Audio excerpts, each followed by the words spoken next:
ಯೇಸು ಸ್ವಾಮಿ ಜೊತೆಗೆ ಅಷ್ಟೋ ಜನ ಶಿಷ್ಯರಿದ್ರು, ಆದ್ರೂ ಒಳಗಡೆ ಒಬ್ಬ ಶಿಷ್ಯನ ಬಗ್ಗೆ ನಾನು ಮಾತನಾಡ್ತೇನೆ.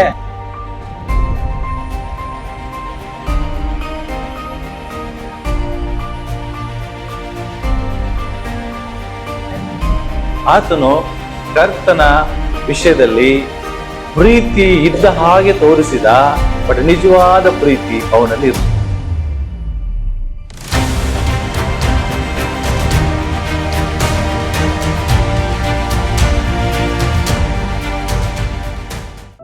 ಈ ದಿನ ಕೂಡ ಒಬ್ಬ ವ್ಯಕ್ತಿ ಬಗ್ಗೆ ನಾವು ಕಲೀಲಿಕ್ಕಿದ್ದೇವೆ. ಆತನ ಜೀವಿತದಲ್ಲಿ ಒಂದೇ ಇದೆ, ಅವನು ತನ್ನ ಜೀವಮಾನವೆಲ್ಲ ದೇವರ ಸಂಗಡ ನಡೆದೆನು ಅಂತ ಬರ್ತದೆ. ಈ ವಾಕ್ಡ್ ವಿತ್ ಗಾಡ್, ದೇವರ ಸಂಗಡ ನಡೆದ. ಅದಕ್ಕಿಂತ ಹೆಚ್ಚಾಗಿ ಹೆಂಗೆ ನಡೆದ ಅಂದ್ರೆ, ದೇವರನ್ನ ಅವನು ಹೆಚ್ಚಾಗಿ ಮಹಿಮೆ ಪಡಿಸ್ತಾ, ದೇವರನ್ನ ಸಂತೋಷ ಪಡಿಸ್ತಾ ನಡೆದ ಅಂತ ಇತ್ತು. ಅದ್ರ ಬಗ್ಗೆ ಬಹಳಷ್ಟು ವಿಷಯಗಳನ್ನ ರೆಡಿ ಮಾಡಿದ್ವಿ, ಬಟ್ ಬೆಳಗ್ಗೆ ಸ್ವಲ್ಪ ಚೇಂಜ್ ಆಯ್ತು ಟಾಪಿಕ್.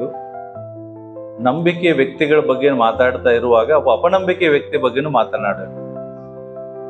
ಯಾಕೆಂದ್ರೆ ನಂಬಿಕೆ ಅಂತ ಹೇಳಿ ಬರ್ತಾರೆ, ಆದ್ರೆ ಅವ್ರ ಜೀವಿತದಲ್ಲಿ ನಿಜವಾದ ನಂಬಿಕೆ ಇರುವುದಿಲ್ಲ. ಈಗಿನ ದಿನಮಾನಗಳಲ್ಲಿ ಕ್ರೈಸ್ತರು ಅಂದ್ರೆ ಹೇಗಾಗಿದ್ದಾರೆ ಅಂದ್ರೆ, ಎಲ್ಲೋ ಒಂದ್ ಕಡೆ ಕ್ರೈಸ್ತತ್ವ ಎಂಬ ಹೆಸರು ಇರ್ತದೆ, ಆದ್ರೆ ಜೀವಿತ ಬದಲಾವಣೆ ಇರ್ತದೆ. ಅಂದ್ರೆ ಮುಖವಾಡಗಳ ಹಾಕೊಂಡು ಬಹಳಷ್ಟು ಜನ ಸಭೆಗೆ ಬರ್ತಾರೆ, ಆದ್ರೆ ದೇವರು ಅದನ್ನು ಬಯಸುವುದಿಲ್ಲ. ದೇವರು ಅದನ್ನು ಬಯಸುವುದಿಲ್ಲ. ಒಂದು ವಚನ ಓದಿಕೊಳ್ಳೋಣ ಎಲ್ರು. ಮತ್ತಾಯನ ಬರೆದ ಸುವಾರ್ತೆ 8ನೇ ಅಧ್ಯಾಯ 18ನೇ ವಚನ. ಇಲ್ಲಿ ಒಬ್ಬ ವ್ಯಕ್ತಿ ಶಾಸ್ತ್ರಿ, ಅಂದ್ರೆ ಈತನು ಲೋಕದ ದೃಷ್ಟಿಯಲ್ಲಿ ನೋಡುವಾಗ ಒಳ್ಳೆ ಒಬ್ಬ ಧರ್ಮವನ್ನ ಪಾಲನೆ ಮಾಡುವಂತ ವ್ಯಕ್ತಿ. ಶಾಸ್ತ್ರಿಗಳು ಅಂತ ಹೇಳಿದ್ರೆ ಧರ್ಮಶಾಸ್ತ್ರವನ್ನ ಉತ್ತಮವಾದ ರೀತಿಯಲ್ಲಿ ಹಿಂಬಾಲಿಸುವವರು, ಒಂದು ಗೌರವಾನ್ವಿತವಾದಂತ ವ್ಯಕ್ತಿಗಳು. ಇವರು ಕರ್ತನಾದ ಯೇಸು ಕ್ರಿಸ್ತನ ಬಳಿಗೆ ಬರುವಂತದ್ದು ನಾವು ನೋಡ್ತೇವೆ. ಯಾರಾದ್ರೂ ಒಬ್ರು ಓದ್ತಾರೆ 18ನೇ ವಚನ.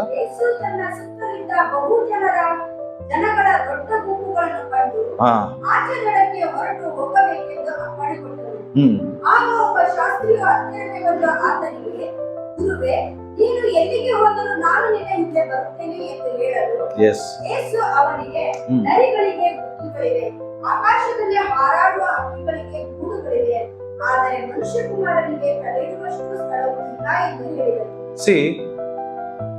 ಅರ್ಥ ಮಾಡ್ಕೊಳ್ರಿ, ಯಾರಾದ್ರೂ ಒಬ್ರು ಚರ್ಚೆಗೆ ಬರ್ತಾರೆ ಅಂತ ಹೇಳಿದ್ರೆ ನಾವು ಬಹಳ ಪ್ರೀತಿಯಿಂದ ಅವ್ರನ್ನ ಕರಿತೀವಿ, ಹೌದಲ್ಲ? ಏನು ಪಾಸ್ಟರ್, ನಾನು ನಿಮ್ ಚರ್ಚೆಗೆ ಬರ್ತೇನೆ, ಬ್ರದರ್ ನಾನು ನಿಮ್ ಚರ್ಚೆಗೆ ಬರ್ತೇನೆ, ನಾನು ನಿಮ್ ಚರ್ಚಲ್ಲಿ ಎಲ್ಲಾ ವಿಷಯದಲ್ಲಿ ನಾನು ಭಾಗಿಯಾಗ್ತೇನೆ, ಸೇವೆ ಮಾಡ್ತೇನೆ ಅಂತ ಹೇಳಿದ್ರೆ ನಾವು ಈಸಿಯಾಗಿ ಅವ್ರನ್ನ ಬಹಳ ಪ್ರೀತಿಯಿಂದ ಅಯ್ಯೋ ಬನ್ನಿ, ವಿ ವೆಲ್ಕಮ್ ಯು ಅಂತ ಹೇಳಿ ಅವ್ರನ್ನ ಕರ್ಕೊಂಡು ಬರ್ತೇವೆ. ಬಟ್ ಅದೇ ತರ ಒಬ್ಬ ಯೇಸು ಸ್ವಾಮಿ ಕಡೆ ಬಂದ, ನಾನು ನಿಮ್ಮನ್ನ ಹಿಂಬಾಲಿಸ್ತೇನೆ, ನಾನು ನಿನ್ ಶಿಷ್ಯನಾಗ್ತೇನೆ ಅನ್ನುವಾಗ ಯೇಸು ಸ್ವಾಮಿ ಅವನಿಗೆ ವೆಲ್ಕಮ್ ಮಾಡ್ತಾ ಇಲ್ಲ, ಹೌದಲ್ಲ? ನೀ ನನ್ನ ಜೊತೆಗೆ ಬಾ ಅಂತ ಕರಿತಾ ಇಲ್ಲ, ನಾನು ಹಿಂಬಾಲಿಸ್ ಅಂತ ಕರಿತಾ ಇಲ್ಲ. ಅದ್ರ ಬದಲಾಗಿ ನೋಡಪ್ಪ, ಬಂದ್ರೆ ಏನ್ ಸಮಸ್ಯೆ ಇದೆ ಅಂತ ಹೇಳ್ತಾ ಇದ್ದಾರೆ. ಬಂದ್ರೆ ಏನಿದೆ? ಸಮಸ್ಯೆಗಳಿದೆ. ಬಂದ್ರೆ ಆಶೀರ್ವಾದ ಇದೆ ಅಂತ ಹೇಳ್ತಾ ಇಲ್ಲ. ಯಾಕೆ? ಅವ್ರು ಹೇಳ್ದೇನು, ನೋಡಪ್ಪ ನೀನ್ ಬಂದ್ರೆ ನೀ ತಿಳ್ಕೊಂಬಿಡು, ನಿನಗೆ ಸೈಟ್ ಸಿಗ್ತದೆ, ಹಣ ಸಿಗ್ತದೆ, ಜಾಗ ಸಿಗ್ತದೆ ಅಂತ ಏನಾದ್ರು ಬಂದ್ರೆ ನಿಂಗೆ ಏನು ಸಿಗುದಿಲ್ಲ. ಯಾಕೆಂದ್ರೆ ನನ್ನ ಕಡೆನೆ ಏನಿಲ್ಲ, ಜಾಗ ಇಲ್ಲ, ಸ್ವಂತ ಸ್ಥಳ ಏನೂ ಇಲ್ಲ. ನಾನೇ ಇನ್ನೊಬ್ಬರ ಮನೆಯಲ್ಲಿ ಮಲಗ್ತೇನೆ, ಇನ್ನೊಬ್ಬರ ಮನೆಯಲ್ಲಿ ಪ್ರಸಂಗ ಮಾಡ್ತೇನೆ, ಇನ್ನೊಬ್ರು ಕೊಟ್ಟು ಊಟವನ್ನು ಮಾಡ್ತೇನೆ. ನನ್ನ ಕಡೆ ಬಂದ್ರೆ ನಿನಗೆ ₹1 ಸಿಗುದಿಲ್ಲ. ಈ ರೀತಿಯಾದ ಹೇಳುವಾಗ ಯಾರು ಬರ್ತಾರೆ? ಯಾರು ಬರುವುದಿಲ್ಲ. ಆದ್ರೆ ಯೇಸು ಸ್ವಾಮಿ ಹೇಳುವ ರೀತಿ ನೋಡ್ರಿ, ನನ್ನ ಹಿಂದೆ ಬರ್ಲಿಕ್ಕೆ ಓಕೆ ಸಂತೋಷ, ಆದ್ರೆ ನೋಡು ನನ್ನ ಹಿಂದೆ ಬಂದ್ರೆ ನಿಂಗೆ ಏನು ಸಿಗುದಿಲ್ಲ. ಅರ್ಥ ಮಾಡ್ಕೊಡ್ರಿ. ಇವತ್ತು ಸಭೆಗೆ ನಾವು ಬರುವಾಗ ಒಂದು ಆಸೆ ಇಟ್ಕೊಂಡ್ ಬರ್ತೇವೆ, ಒಂದು ನಿರೀಕ್ಷೆ ಇಟ್ಕೊಂಡ್ ಬರ್ತೇವೆ, ಏನಾದ್ರೂ ನಂಗೆ ಸಿಗ್ತದೆ ಎಂಬುದಾಗಿ. ಬಟ್ ಯೇಸು ಸ್ವಾಮಿ ಹೇಳುವಂತದ್ದು ಏನು ಗೊತ್ತಾ? ನನ್ನನ್ನ ಹಿಂಬಾಲಿಸ್ಬೇಕಾದ್ರೆ, ನೀವು ನನ್ನ ಸಭೆಗೆ ಬರ್ಬೇಕಾದ್ರೆ ಅಂತ ತಿಳ್ಕೊಡ್ರಿ, ನಿಮಗೆ ಏನು ಸಿಗುದಿಲ್ಲ. ಅಂದ್ರೆ ಇಲ್ಲಿ ಯೇಸು ಸ್ವಾಮಿ ಅವನಿಗೆ ಹೇಳುವಂತದ್ದು ಏನಂದ್ರೆ, ರಾಂಗ್ ಮೋಟಿವ್ ಇಟ್ಕೊಂಡು ಬರ್ಬೇಡ್ರಿ. ಅಂದ್ರೆ ಏನು? ತಪ್ಪಾದಂತ ಉದ್ದೇಶಗಳನ್ನ ಇಟ್ಟುಕೊಂಡು ನನ್ನ ಹಿಂಬಾಲಿಸ್ಬೇಡ್ರಿ, ನನ್ನ ಬಳಿಗೆ ಬರಬೇಡ್ರಿ. ತಪ್ಪಾದ ಉದ್ದೇಶ ಅಂದ್ರೆ ಏನು? ರಾಂಗ್ ಮೋಟಿವ್ಸ್ ಅಂದ್ರೆ ಏನು ಗೊತ್ತಾ?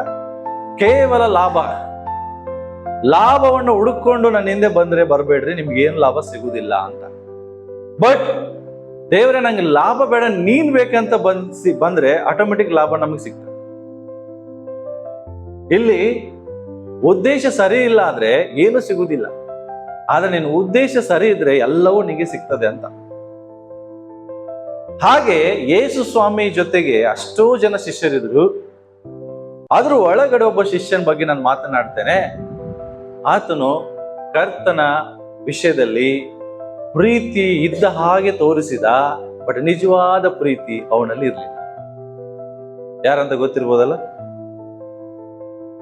ಯಾರಿರ್ಬೋದು? ಹೆಸರು ಆ ಪದ ಹೇಳುವಾಗಲೇ ಬಾಯಲ್ಲಿ ಎಲ್ಲರಿಗೂ ಗೊತ್ತಾಗ್ತದೆ, ಇವನು ಯೂದಾನೇ ಇರಬೇಕು. ಹೌದಲ್ಲ? ಇಸ್ಕರಿಯೋತ ಯೂದಾನೇ ಇರಬೇಕು. ಇಸ್ಕರಿಯೋತ ಯೂದನ ಬಗ್ಗೆನೇ ನಾನು ಮಾತನಾಡ್ಲಿಕ್ಕೆ ಇಷ್ಟಪಡ್ತೀನಿ. ಯಾಕೆಂದ್ರೆ ಅವನ ಬಗ್ಗೆ ಬಹಳಷ್ಟು ಜನ ಮಾತಾಡುವುದಿಲ್ಲ, ಅವನ ಬಗ್ಗೆ ಕೆಲವು ವಿಷಯಗಳು ಕೇಳುವುದಿಲ್ಲ. ಆದ್ರೆ ಹೋದ ವರ್ಷ ನಾನು ಅವನ ಬಗ್ಗೆ ಒಂದು ವಿಷಯ ಹೇಳಿದ್ದೆ, ಒಂದು ಸಂದೇಶ ಕೊಟ್ಟಿದ್ದೆ. ಹೋದ ವರ್ಷ ನಂಗೆ ನೆನಪಿದೆ. ಆದ್ರೆ ಹೋದ ವರ್ಷ ಕೊಟ್ಟ ಸಂದೇಶಕ್ಕೂ ಇವತ್ತು ಕೊಡುವುದಕ್ಕೂ ಸ್ವಲ್ಪ ವ್ಯತ್ಯಾಸ ಇದೆ. ಹೋದ ವರ್ಷ ನಾನು ಏನ್ ಕೊಟ್ಟಿದ್ದೆ ಅಂದ್ರೆ ಅವನು ಯಾರಾಗಿದ್ದ ಅಂತ ಕೊಟ್ಟಿದ್ದೆ, ಅವನು ಏನ್ ಮಾಡ್ದ ಅಂತಾನು ಕೊಟ್ಟಿದ್ದೆ.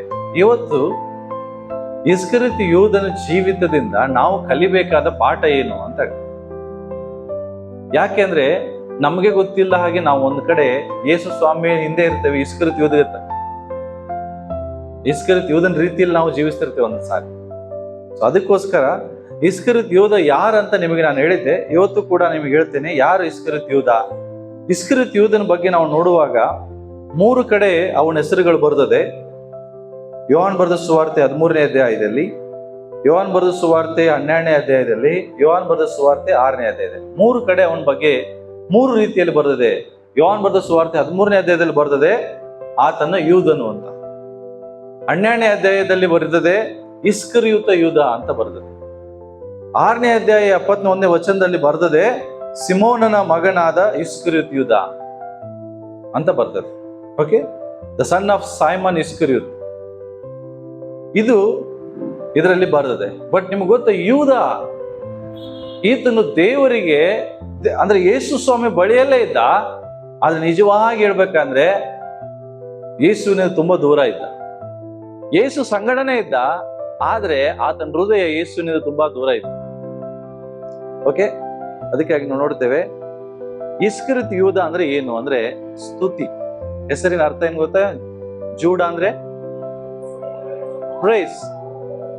ನಾನು ಅನ್ಕೊಂಡೆ ಅವ್ರ ಅಪ್ಪ ಅಮ್ಮ ಇಸ್ಕರಿಯೋತ ಯೂದನಿಗೆ ಹೆಸರಿಡ್ಬೇಕಾದ್ರೆ ಒಂದು ದೊಡ್ಡ ಕನಸು ಕಂಡಿದ್ರೇನೋ. ಯಾಕೆಂದ್ರೆ ಈ ಹೆಸರು ಪ್ರೈಸ್ ಅಂತ ಅನ್ನುವಂತ ಅಂದ್ರೆ ಈ ಅರ್ಥದ ಹೆಸರಿಡ್ಬೇಕಾದ್ರೆ ಒಂದು ಒಳ್ಳೆ ಉದ್ದೇಶಕ್ಕಾಗಿ ಇಟ್ಟಿರ್ತಾರೆ. ಈಗ ನಿಮ್ಮ ಮಕ್ಕಳಿಗೆ ನೀವು ಹೆಸರಿಡುವಾಗ ಎದಕ್ಕೆ ಇಟ್ಟಿರ್ತೀರಿ? ಒಂದು ಒಳ್ಳೆ ಉದ್ದೇಶ, ಹಿಂಗೆ ಅವ್ರು ಆಗ್ಲಿ ಅಂತ. ಕರೆಕ್ಟ್ ಅಲ್ಲ? ಈಗ ನನ್ನ ಮಗನ ಇಸ್ರಾಯೇಲ್ ಅಂತ ಹೆಸರಿಟ್ಟಿವಿ. ಯಾಕೆ? ಆತನ ಜನನ ಆ ರೀತಿಯಾಗಿತ್ತು, ಅದೇ ರೀತಿಯಾಗಿ ಅವನು ಜೀವಿಸಲಿ ಅಂತ. ಈಗ ಆರೋನ್ ಬ್ರದರ್ ಮಗನಿಗೆ ಪೌಲ್ ಅಂತ ಹೆಸರಿಟ್ಟಿದ್ರೆ ಯಾಕೆ? ಹಾಗೆ ಅವನು ಸೇವೆ ಮಾಡ್ಲಿ ಅಂತ ಒಂದು ಉದ್ದೇಶ ಇರ್ತದೆ. ಹೌದಾ? ಅನೇಕರಿಗೆ ನಾವು ನೋಡಿದ್ವಿ ಹೆಸರಿಟ್ಟಿದ್ದೀವಿ. ಏನು ಇಟ್ಟಿದ್ದಾರೆ? ಒಬ್ರು ಆಶೀಶ್ ಅಂತ ಇಟ್ಟಿದ್ದಾರೆ, ಆಶೀರ್ವಾದವಾಗಿರುವಂತ. ಹೌದಾ? ಇಟ್ಟಿದಾರಲ್ಲ.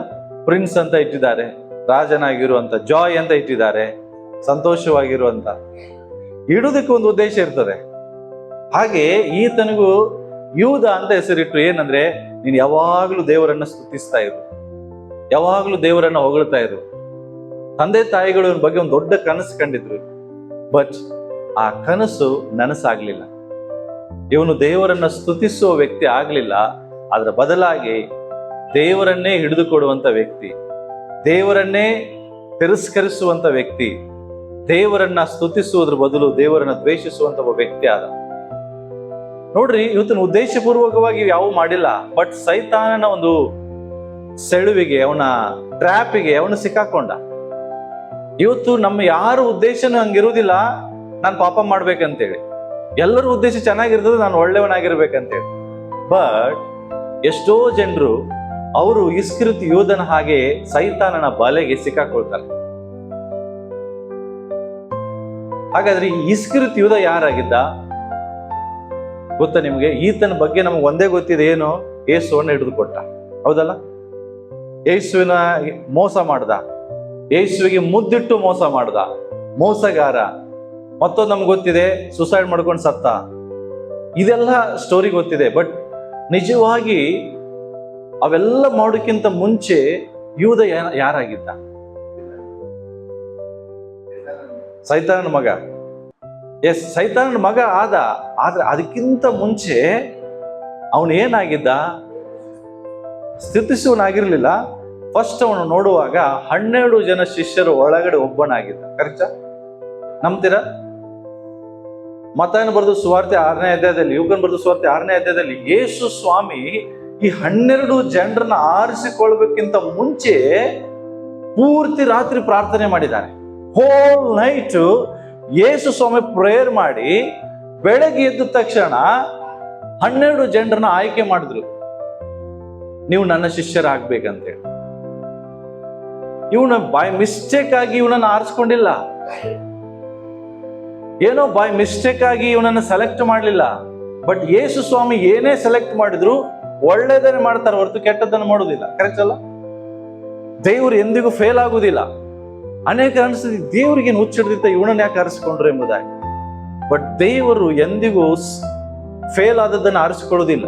ಯಾಕಂದ್ರೆ ಯೇಸು ಸ್ವಾಮಿ ಪೂರ್ತಿ ರಾತ್ರಿ ದೇವರ ಸಮ್ಮುಖದಲ್ಲಿ ಕಳೆದಿದ್ದಾರೆ. ದೇವರೇ, ನಾನು ನಾಳೆ ದಿವಸ 12 ಜನ ಶಿಷ್ಯರನ್ನ ಆರಿಸಿಕೊಳ್ಬೇಕು. ಆ 12 ಜನ ಶಿಷ್ಯರನ್ನ ಆರಿಸಿಕೊಳ್ಳುವಾಗ, ದೇವರೇ ನಂಗೆ ನಿನ್ ಸಹಾಯ ಮಾಡು, ಯಾರನ್ನ ನಾನು ಆರಿಸಿಕೊಳ್ಳಿ.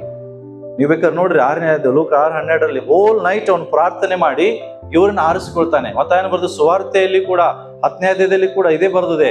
ಆತನ ಆರಿಸಿಕೊಳ್ತಾನೆ. ಯಾರನ್ನ? 12 ಜನರ ಆರಿಸಿಕೊಂಡಾಗ ಅದ್ರ ಒಳಗಡೆ ಒಬ್ಬ ವ್ಯಕ್ತಿ ಯಾರು? ಯೂದ. ಯಾಕೆ ಇವ್ರನ್ನ ಆರಿಸ್ಕೊಂಡ್ರು ಗೊತ್ತಾ? 12 ಜನರನ್ನ ಯಾಕೆ ಆರಿಸ್ಕೊಂಡ್ರಿ ಸ್ವಾಮಿ? ಇದಕ್ಕೆ ವೆರಿ ಗುಡ್.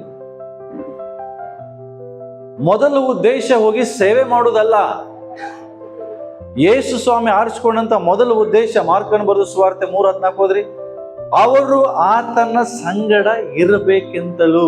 ಬೇರೆ ಯಾವ ಉದ್ದೇಶಕ್ಕಾಗಿ ಆರಿಸ್ಕೊಂಡಿಲ್ಲ. ಫಸ್ಟ್ ಉದ್ದೇಶ ಏನಾಗಿತ್ತು?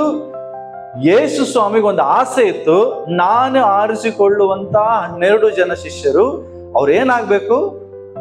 ನನ್ನ ಸಂಗಡ ಇರಬೇಕು. ಹೋದ್ರಿ?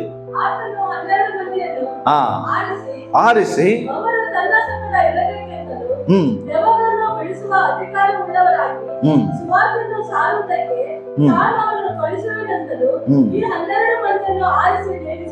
ಸಿ 12 ಜನರನ್ನ ಆರಿಸುದಂದ್ರೆ ಏನು? ಸೆಲೆಕ್ಟ್ ಮಾಡ್ದ, ಚೂಸ್ ಮಾಡ್ದ, ಅಪಾಯಿಂಟ್ ಮಾಡ್ದ.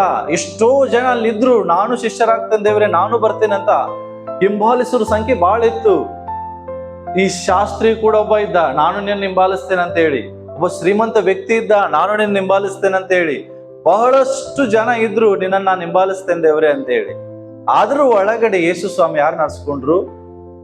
ಈ 12 ಜನರು ಒಳಗಡೆ ಇಸ್ಕರಿಯೋತನ ಆರಿಸ್ಕೊಂಡ್ರು. ಯಾಕೆ ಆರಿಸ್ಕೊಂಡ್ರು ಗೊತ್ತಾ? ಯಾಕೆ ಆರಿಸ್ಕೊಂಡ್ರು? ಎಲ್ಲರೂ ಯೇಸುವಿನ ಜೊತೆಗಿರಬೇಕೆಂಬುದಾಗಿ. ನಿಮ್ಮನ್ನ ಯಾಕೆ ಯೇಸು ಸ್ವಾಮಿ ಆರಿಸ್ಕೊಂಡಿದ್ದಾರೆ? ಯಾಕೆ ನಿಮ್ಮನ್ನ ಆರಿಸ್ಕೊಂಡಿದ್ದಾರೆ? ಎದಕ್ಕೆ ಆರಿಸ್ಕೊಂಡಿದ್ದಾರೆ? ಜೋರಾಗಿ ಹೇಳ್ರಿ. ಆತನ ಸಂಗಡ ಇರುವುದಕ್ಕಾಗಿ. ಹೇಳ್ರಿ. ಪ್ರಶ್ನೆ, ಆತನ ಸಂಗಡ ಇದ್ದೇವಾ? ಪ್ರಶ್ನೆ, ನಾವು ಯೇಸು ಸ್ವಾಮಿ ಸಂಗಡ ಇದ್ದೇವಾ? ಸಂಗಡ ಇರುವುದ ಅರ್ಥ ಏನು? ಯಾವಾಗ್ಲೂ ಆತನ ಜೊತೆಯಲ್ಲಿರೋದು ಅರ್ಥ ಏನು? ಆತನ ಸಮ್ಮುಖದಲ್ಲಿ ಇರುವಂಥದ್ದು. ಆತನ ಬಿಟ್ಟು ಅಗಲುವಂತ ಒಂದು ಗಳಿಗೆ ನಮ್ಮ ಜೀವಿತದಲ್ಲಿ ಇರಬಾರ್ದು. ಅದು ಜೊತೆ ಇರುವಂಥದ್ದು. ಹೌದಾ? ಜೊತೆ ಇರುವುದ ಅರ್ಥ ಏನು? ಫಾರ್ ಎಕ್ಸಾಂಪಲ್ ಹೇಳ್ತೇನೆ ನೋಡ್ರಿ. ಗಂಡ ಹೆಂಡತಿ ಮದುವೆ ಆದ್ಮೇಲೆ ಏನಾಗಿರ್ತಾರೆ? ಅವರು ಜೊತೆ ಇರ್ತಾರೆ, ಬೇರೆ ಬೇರೆ ಇರ್ತಾರೆ. ಅರ್ಥ ಏನು ಜೊತೆ ಇರುವುದು? ಈಗ ಫಾರ್ ಎಕ್ಸಾಂಪಲ್ ಕೆಲವು ಸಾರಿ ಕೆಲಸ ಕಾರ್ಯಗಳಿಗೆ ಅವ್ರು ದೂರ ಹೋಗಿರ್ತಾರೆ. ಹೋದ್ರು ಸಹ ಅವ್ರು ಏನಿರ್ತಾರೆ? ಹೆಂಗೆ? ಫೋನಲ್ಲಿ ಜೊತೆ ಇರ್ತಾರ? ಹೆಂಗೆ ಜೊತೆ ಇರ್ತಾರೆ? ನಿಮಗ್ ಜೊತೆ ಅಂದ್ರೆ ಅರ್ಥ ಗೊತ್ತಿಲ್ವಾ? ಸಂಬಂಧ. ಒಬ್ಬ ವ್ಯಕ್ತಿ ತನ್ನ ಹೆಂಡತಿಯನ್ನ ಕೆಲಸದ ನಿಮಿತ್ತ, ಸೇವೆ ನಿಮಿತ್ತ ಬಿಟ್ಟು ಹೋದ್ರು ಸಹ ಅವನ ಹೆಂಡತಿ ಜೊತೆಗೆ ಇರ್ತಾನೆ. ಹೆಂಗೆ? ಮನಸ್ಸೆಲ್ಲ ಅಲ್ಲೇ ಇರ್ತದೆ. ಮತ್ತೆ ಅದಕ್ಕೆ ಜೊತೆ ಅಂತಾರ? ಮತ್ತೆ ಅದಕ್ಕೆ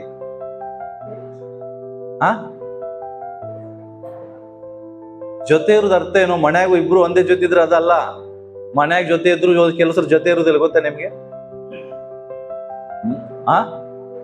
ಹೇಳಿ ಬ್ರದರ್.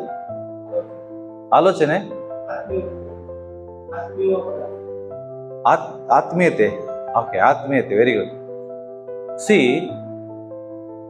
ಗಂಡ ಹೆಂಡತಿ ಒಂದೇ ಮನೇಲಿ ಇದಾರೆ ಅರ್ಥ ಅವ್ರಿಬ್ರು ಜೊತೆ ಇದಾರೆ ಅಂತಲ್ಲ. ಎಷ್ಟೋ ಮನೆಯಲ್ಲಿ ಗಂಡ ಹೆಂಡತಿ ಇದ್ರು ಅವರು ದಕ್ಷಿಣ ಕಡೆ, ಇವ್ರು ಉತ್ತರ ಕಡೆ ಇರ್ತಾರ. ಅವ್ರು ಪೂರ್ವ, ಇವ್ರು ಪಶ್ಚಿಮ ಇರ್ತಾರ. ಗಂಡ ಹೆಂಡತಿ ಮನೆಗಿದಾರ ಅರ್ಥ ಜೊತೆ ಇಲ್ಲಲ್ಲ ಅವರು.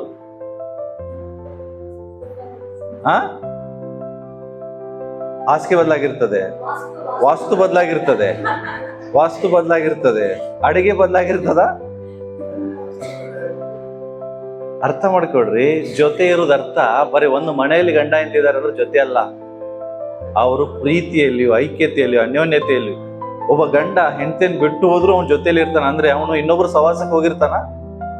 ಒಂದು ವೇಳೆ ಗಂಡ ಹೆಂಡತಿಯನ್ನು ಬಿಟ್ಟು ಕೆಲಸ ಅಂತೇಳಿ ಇನ್ನೊಬ್ರು ಸವಾಸಕ್ಕೆ ಹೋದ್ರೆ ಅವ್ರ ಜೊತೆಯಲ್ಲಿಲ್ಲ ಅಂತ. ಅವನು ಎಲ್ಲೇ ಹೋದ್ರು ಅವನ ಆಲೋಚನೆ, ನನ್ನ ಹೆಂಡತಿ ಯಾರು? ಮನೆಯಲ್ಲಿದ. ಹೌದಾ? ನನ್ನ ಸಂಗಾತಿಯಲ್ಲಿ, ಮನೆಯಲ್ಲಿ, ಅದು ಜೊತೆಯಲ್ಲಿರುವುದು. ನೀವು ಯೇಸುವಿನ ಜೊತೆ ಹಂಗೆ ಇದ್ದೀರಾ? ಪ್ರಶ್ನೆ. ಯೇಸುವಿನ ಜೊತೆಗಿರೋದು ಅರ್ಥ ಏನು? ಸಂಡೆ ಒಂದ್ಸರಿ ಬಂದ್ರೆ ಜೊತೆ ಇದ್ದಂಗಲ್ಲ. ನಿಮ್ಮ ಆಲೋಚನೆ ಎಲ್ಲ ಯೇಸುವನ್ನ ಬಿಟ್ಟು ಹೋಗುವಂತ ಕಾರ್ಯಗಳು ಯಾವ್ದಾದ್ರೂ ಇದೆಯಾ? ನಾನು ಕಳೆದ ವಾರ ಹೇಳ್ತಿದ್ದೆ ನಿಮಗೆ, ನನ್ನನ್ನ ದೇವರನ್ನ ಅಗಲಿಸುವಂತ ಯಾವುದೇ ಸಂಗತಿ ನನ್ನ ಜೀವಿತದಲ್ಲಿ ಇದ್ರು ಅದು ನನಗೆ ಬೇಡ. ಅದು ಆಶೀರ್ವಾದನೇ ಆಗಿರ್ಲಿ,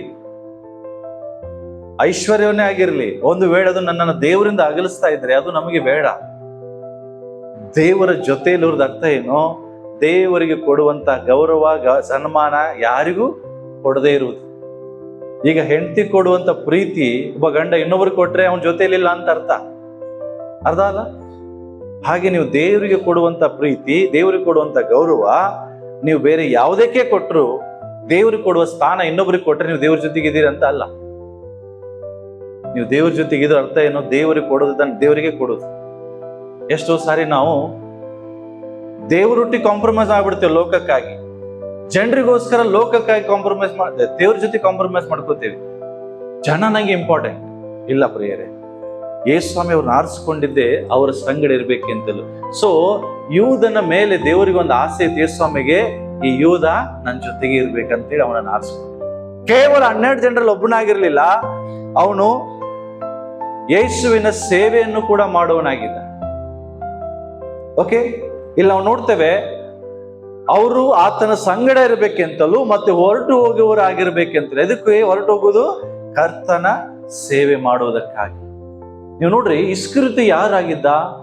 12 ಜನ ಸೇವೆ ಮಾಡುವುದರಲ್ಲಿ ಒಬ್ಬ ಜೊತೆ ಸೇವಕನಾಗಿದ್ದ. ಅಪೊಸ್ತಲರ ಕೃತ್ಯ 1:17 ಬರೆದಿದೆ, ನೀವು ನೋಡ್ರಿ. ಆತನು ನಮ್ಮ 12 ಒಳಗಡೆ ಒಬ್ಬನಾಗಿದ್ದನು. 12 ಜನ ಶಿಷ್ಯರ ಸೇವೆಯಲ್ಲಿ ಕೂಡ ಒಬ್ಬನಾಗಿದ್ದನು. ಯಾರು? ಇಸ್ಕರಿಯೋತ ಯೂದ. ಎಲ್ಲಾ ವಿಷಯದಲ್ಲಿ ಕರ್ತನ ಜೊತೆ ಇದ್ದವನು. ಯೇಸು ಸ್ವಾಮಿ ಎಲ್ಲೇ ಹೋದ್ರು ಅವ್ರ ಜೊತೆ ಹಿಂದೆ ಹೋಗೋನು. 5,000 ಜನ ಊಟ ಬಡಿಸುವಾಗ ಅವ್ರ ಜೊತೆಗಿದ್ದ ಇಸ್ಕರಿಯೋತ ಯೂದ. 12 ಜನರು ಅವ್ರ ಜೊತೆಗಿದ್ದ. ಯೇಸು ಸ್ವಾಮಿ ಹೇಳ್ತಾರೆ, ಅವ್ರು ಪಂಕ್ತಿ ಕೂಡಿಸಿ ಅವ್ರಿಗೆ ಊಟ ಬಡಿಸನ್ನುವಾಗ ಊಟ ಬಡಿಸ್ತವನು ಇಸ್ಕರಿಯೋತ ಯೂದ. ಕಡೆಗೆ ಎಷ್ಟು ಬುಟ್ಟಿ ಉಳಿದವು? ಬುಟ್ಟಿ 12. 12ರಲ್ಲಿ ಒಂದು ಬುಟ್ಟಿ ಹೊತ್ಕೊಂಡು ಹೋದವನು ಇಸ್ಕರಿಯೋತ ಯೂದ. ಅಂದ್ರೇನು? ಸಾಮಾನ್ಯ ವ್ಯಕ್ತಿ ಅಲ್ಲರಿ ಇವನು. ಯೇಸುವಿನ ಜೊತೆ ಇದ್ದು, ಯೇಸುವಿನ ಜೊತೆ ಸೇವೆಯನ್ನ ಮಾಡಿ, ಯೇಸು ಹೇಳಿದ ಸೇವೆಗಳನ್ನು ಕೂಡ ಮಾಡುವನಾಗಿದ್ದ. ಯಾರ್ರಿ? ಇಸ್ಕರಿಯೋತ ಯೂದ. ಅಂತ ವ್ಯಕ್ತಿ ದೇವರಿಂದ ದೂರ ಹೋದ. ನಾನು ಹೇಳೋದು ಅರ್ಥ ಮಾಡ್ಕೋತಾ ಇದ್ದೀರಾ? ನಾನು ಯಾಕೆ ಇಸ್ಕರಿಯೋತ ಯೂದ ಯಾರು ಅಂತ ಹೇಳಿದೆ? ಇವತ್ತು ನಾವು ಸಹ ಸಭೆಯಲ್ಲಿ ಬರ್ತೇವೆ, ಆತನ ಸಂಗಡ ಇರ್ತೇವೆ, ಪ್ರಾರ್ಥನೆ ಮಾಡ್ತೇವೆ. ನಾನು ಹೇಳ್ತೀನಿ, ಹಿಂಗಿದ್ದು ಸಹ ನಾವು ಇಸ್ಕರಿಯೋತ ಯೂದರಾಗಬಹುದು. ಹೆಂಗೆ ಅಂತ ನಾನು ಮುಂದೆ 3 ವಿಷಯ ಹೇಳ್ತೇನೆ ನಿಮಗೆ. ಹೆಂಗೆ ನಾವು ಇಸ್ಕರಿಯೋತ ಯೂದಗಳಾಗಿರ್ಬೋದು.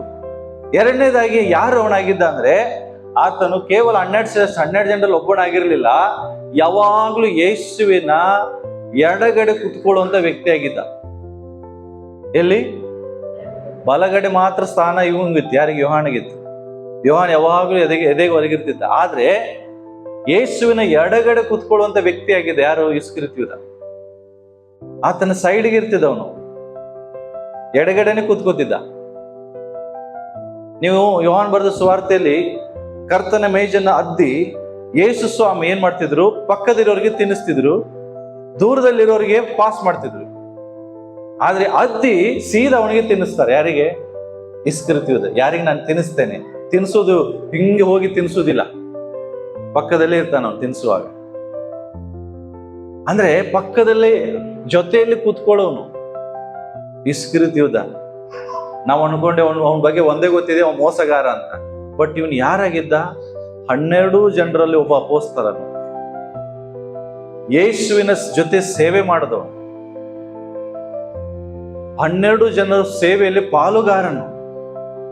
ಯಾರು ಕೂಡ ಇಸ್ಕರಿಯೋತ ಯೂದನ ಬಗ್ಗೆ ಆಲೋಚನೆನೂ ಕೂಡ ಮಾಡಿರಲಿಲ್ಲ ಇವನು ಇಂಥ ವ್ಯಕ್ತಿ ಆಗಿರ್ಬಹುದು ಅಂತ ಹೇಳಿ. ಅಷ್ಟು ಸೇವೆ ಮಾಡ್ತಿದ್ದವನು ಯಾರು? ಇಸ್ಕರಿಯೋತ ಯೂದ. ಮೂರನೇದಾಗಿ ಯಾರಾಗಿದ್ದ ಅಂತ ಹೇಳಿದ್ರೆ, ಯಾರಾಗಿದ್ದ ಗೊತ್ತಾ? ಖಜಾಂಚಿ. ಏನಾಗಿದ್ದ? ಟ್ರೆಜರರ್ ಆಗಿದ್ದ. ಈ ಹಣದ ಬ್ಯಾಗ್ ಯೇಸುಸ್ವಾಮಿ ಯಾರಿಗೆ ಕೊಟ್ಟಿದ್ರು? ಅವನು ಫಸ್ಟ್ ಕಳ್ಳ ಆಗಿರ್ಲಿಲ್ಲ ರೀ.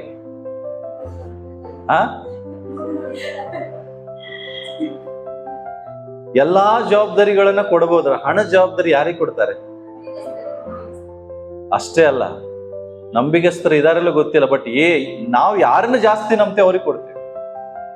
ನಂಬಿಗಸ್ತರಿಗೆ ಕೊಡೋದಿಲ್ಲ ನಾವು ಯಾರನ್ನ ಜಾಸ್ತಿ ನಂಬ್ತೇವೆ, ನಾವು ಯಾರನ್ನ ಪ್ರೀತಿಸ್ತೇವೆ ಅವ್ರಿಗೆ ಕೊಡ್ತೇವೆ. ಅರ್ಥ ಮಾಡ್ಕೊಳ್ರಿ. ಈ ಕೆಲಸ ಮತ್ತಾಯನಿಗೆ ಕೊಡ್ಬೋದಾಗಿತ್ತು. ಯಾಕೆ ಹೇಳ್ರಿ? ಮತ್ತ ಇದೇ ಕೆಲಸ ಮಾಡದವನು, ಹೌದಲ್ಲ? ಸುಂಕ ವಸೂಲಿ, ಟ್ಯಾಕ್ಸ್ ಕಲೆಕ್ಟರ್ ಅವನು. ಆದ್ರೆ ಅವನ ಬಗ್ಗೆ ಸಾಕ್ಷಿ ಸರಿ ಇರ್ಲಿಲ್ಲ. ಯಾಕೆ ಹೇಳ್ರಿ? ಸುಂಕ ವಸೂಲಿ ಮಾಡುವಾಗ ಸರಿ ಮಾಡ್ತಿರ್ಲಿಲ್ಲ ಅವನು. ಇನ್ನೊಂದು ಕಾರಣ ಏನ್ ಗೊತ್ತಾ? ಯಾಕೆ ಇಸ್ಕರಿಯೋತ ಯೂದನಿಗೆ ಟ್ರೆಜರರ್ ಮಾಡಿದ್ರು?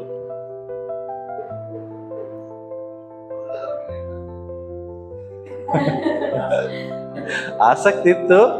ಆದ್ರೆ ಪ್ರಾರಂಭ ಹಂತದಲ್ಲಿ ಯಾಕೆ ಅವನಿಗೆ ಕೊಟ್ರಂದ್ರೆ, 12 ಜನ ಶಿಷ್ಯರಲ್ಲಿ 11 ಜನ ಶಿಷ್ಯರು ಗಲಿಲಾಯದವರು. ಇಸ್ಕರಿಯೋತ ಯೂದ ಮಾತ್ರ ಯೂದಾಯದವನು. ಇಸ್ಕರಿಯೋತ ಯೂದ ಜುಡಾಯ ಅಂತ ಹೇಳಿದ್ರೆ, ಯುದಾಯದವರು ಅಂತ ಹೇಳಿದ್ರೆ A ಕ್ಲಾಸ್ ಸಿಟಿಜನ್ಸ್. ಗಲಿಲಾಯದವರು ಅಂತ ಹೇಳಿದ್ರೆ ಅವರು C ಕ್ಲಾಸ್, ಡಿ ಗ್ರೇಡ್ ಜನ. ಅವ್ರ ಭಾಷೆಯಲ್ಲಿ ಗೊತ್ತಾಗ್ತದೆ ಗೊಲ್ಲ ಮನುಷ್ಯರಂತೆ, ಗೊಲ್ರಂತೆ. ಯಾಕೆ ಹೇಳ್ರಿ? ನೋಡ್ರಿ, ಪೇತ್ರ ಮಾತನಾಡುವಾಗ ಅಲ್ಲಿ ಯೇಸುಸ್ವಾಮಿ ಹಿಡಿದು ಕೊಡುವಾಗ ಜನ ಗುರ್ತಿಡ್ತಾರೆ, ನಿನ್ ಗಲಿಲಾಯದವನಲ್ಲ, ನಿನ್ ಮಾತು ನೋಡ್ರಿ ಗೊತ್ತಾಗ್ತದೆ. ನೀವು ಅಂಕೋಲ್ದಾರ ಅಂತ ಗೊತ್ತಾಗೋದಿಲ್ಲ. ಹುಬ್ಳಿಗೆ ಹೋದ್ರೆ